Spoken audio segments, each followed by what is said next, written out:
کیا گیا ہے۔ اللہ تعالی ہم سب کی حاضری اپنی بارگاہ میں اس عنوان سے قبول فرما لیں کہ اس پورے مجمع میں سے ہر فرد کو مغفرت کی بھیک مل جائے۔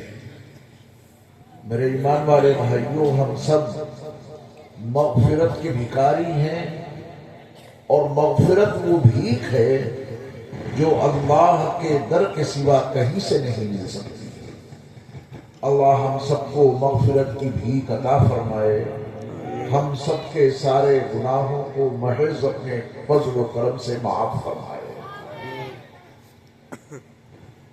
کافی رات گزر چکی ہے، موسم بھی کافی ٹھنڈا ہے، آپ حضرات تو فرش پر بیٹھے ہیں جس کی ٹھنڈک آپ کے جسم کو محسوس ہو رہی ہوگی۔ بڑی قربانیوں کے ساتھ آپ یہاں تشریف فرمائے ہیں۔ اللہ تعالیٰ آپ کی اس قربانی اور مجاہدے کو ہم سب کی مغفرت کا ذریعہ بناتے ہیں۔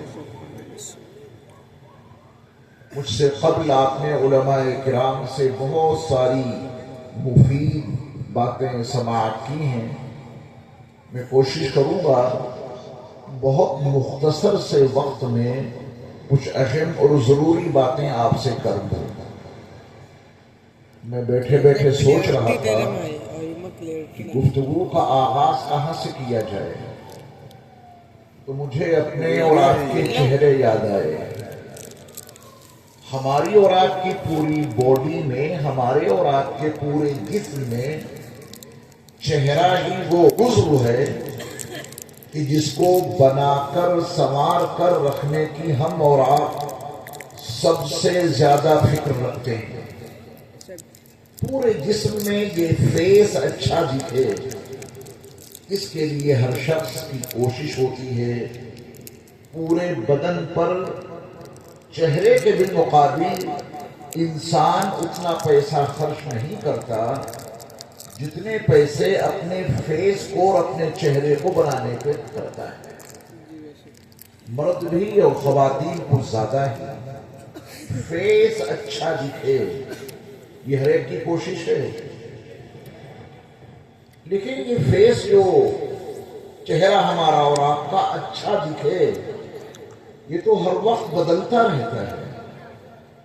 بچپن کا چہرہ جوانی کے چہرے سے کتنا متغیر ہوتا ہے، بڑھاپے میں پھر وہی چہرہ کیا شکل اختیار کر لیتا ہے۔ اس بدلتے ہوئے چہرے کو بنانے کے لیے ہر انسان بہت کوشش بھی کرتا ہے کہ میرا چہرہ اچھے سے اچھا دکھے۔ دنیا میں کچھ لوگوں کے چہرے سفید ہیں، کچھ لوگوں کے گندمی ہیں، کچھ لوگوں کے بالکل کالے ہیں۔ قرآن مجید میں چہروں کو موضوع بنا کر ہمارے اور آپ کے خالق نے، جنہوں نے یہ چہرے بنائے ہیں، بہت اہم مضامین قرآن مجید میں چہروں کے متعلق موجود ہیں۔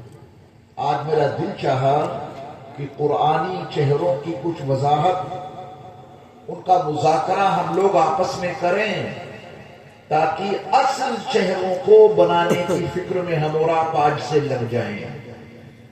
جو دنیا کے چہرے ہیں، ان کا سفید ہونا یا ان کا کالا ہونا یا ان کا گندمی ہونا یا کسی اور رنگ کا ہونا، یہ ڈی این اے پر موقوف ہے۔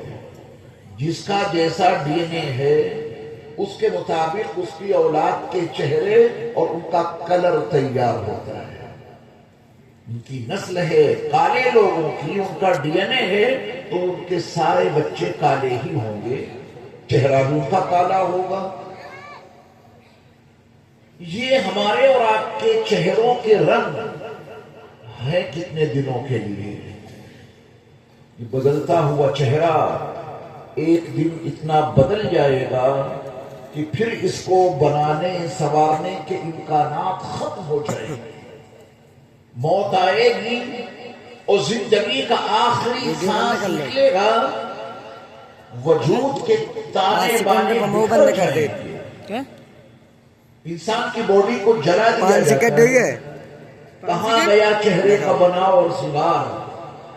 انسان کی باڈی کو زیر زمین دفن کر دیا جاتا ہے، کیڑے مکوڑے نوچ لیتے ہیں پورا چہرہ، کہاں گیا اس کا بناؤ سنگار؟ اس کے وجود کو پانی میں ڈال دیا جاتا ہے، سمندر کی مچھلیاں، دریا کی مچھلیاں اس کے پورے وجود کو نوچ نوچ کے کھا لیتی ہیں، کہاں گیا چہرے کا بناؤ اور سنگار؟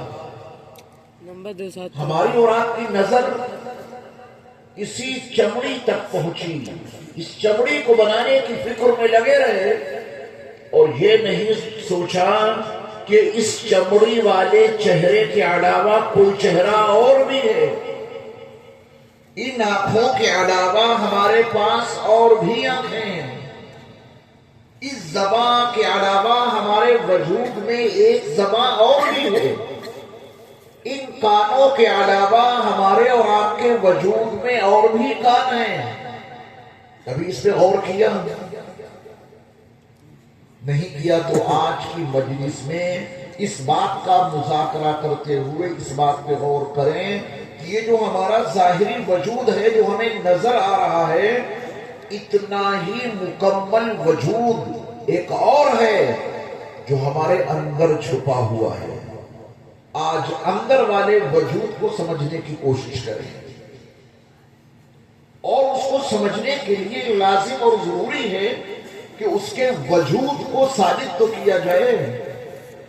آپ کی زبان میں بہت آسان الفاظ میں آج آپ کو اپنے اندر والے وجود کو سمجھنا ہے۔ آنکھوں تک ہی پہنچی، سرما لگانے کا بڑا اہتمام ہے، اس چمڑی تک نظر پہنچی تو کریم اور پاؤڈر لگانے کا بڑا اہتمام ہے، ان ناخنوں تک نظر پہنچی، ناخن بڑھے تو کاٹ لیے، ان بالوں تک نظر پہنچی، ان کو بنانے سنوارنے کے لیے فکر لی، اندر والے وجود کو کب سمجھنے کی کوشش کی؟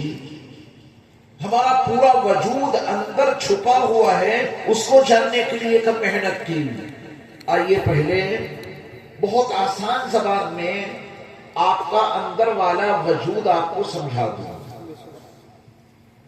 یہ آنکھیں دیکھ رہی ہیں، سوتے ہیں تو یہ آنکھیں بند ہو جاتی ہیں، ان سے کچھ بھی نظر نہیں آتا سونے کی حالت میں۔ میں نے سچ کہا یا غلط؟ سچ کہا۔ بعض لوگ سونے کی حالت میں ان کی آنکھیں کھلی رہتی ہیں، ان کھلی آنکھوں سے سونے والے کو کچھ